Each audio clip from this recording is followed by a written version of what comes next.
6 years after my younger brother and my fiancé passed away, I picked out a grave for myself. Before my final visit to their graves, my mother suddenly said, "Miles, you don't have to go this year." The truth is that they never died. I was startled for a moment before the two of them walked right out of my brother's room. My brother Sean put on a teasing smile as he draped an arm around the woman beside him. "I won the bet. I told you my brother would never figure it out. Who's going to be on top tonight, huh, Vera?" My so-called late fiancé, who used to cry whenever she saw me suffer even the slightest grievance, looked at me with open disdain. "He's just too stupid. We've been living next door this entire time, yet he never noticed." It was only then that I realized my mother forbade me from entering Sean's room. Not because it would make her grieve her son again, but because it was directly connected to the house next door. I was truly too foolish. Right up until a month before my death, I was still thinking about visiting their graves. "Why did you do this?" I suppressed the trembling in my body, asking Vera with red-rimmed eyes. After so many years, she was no longer gentle and sweet. Her gaze was cold and detached.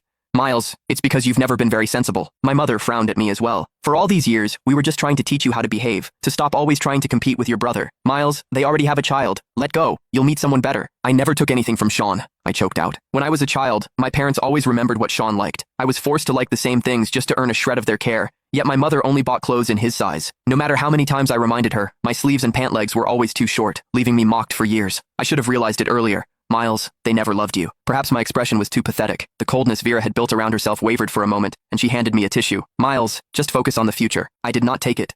Sean put on a guilty act beside her. "Miles, I'm sorry. Vera and I haven't registered our marriage yet. I'll give her back to you." Suddenly, my mother raised her hand and slapped me. Hot pain flared across my face. I looked at her in disbelief, her voice cutting through the air. "Miles, what are you even doing? Vera is already pregnant. Do you want that child to be born a disgrace like you?" I froze, my heart stopping. I was the child my mother had before marriage, the tool used to force my father into wedlock, representing nothing but shame. I thought if I studied hard, stayed perfect, and never caused trouble, they might love me. It was only now I understood that their ultimate wish was for me not to exist. Well, it was about to come true. Vera stepped closer, a trace of pity in her eyes. "Miles, we can still be friends. Sean and I will take good care of you." I backed away. "Don't touch me." 6 years of suffocating guilt. Every All Souls Day, I had wept at their graves, apologizing for a tragedy that never happened. Even my parents had helped them stage this performance. I looked at my mother. "The room you said I wasn't allowed to enter because it would be too painful. It connects directly to the house next door, doesn't it?" My mother's eyes flickered, but she nodded stiffly. "So what if it is? We did it so you could let go completely and live your life properly." "Live my life properly?" I let out a cold, sorrowful laugh. "You watched me live in guilt and longing while they lived happily next door. Is that what you call doing something for me?" "Miles, watch your words." My father finally came out of the study, his brows tightly furrowed.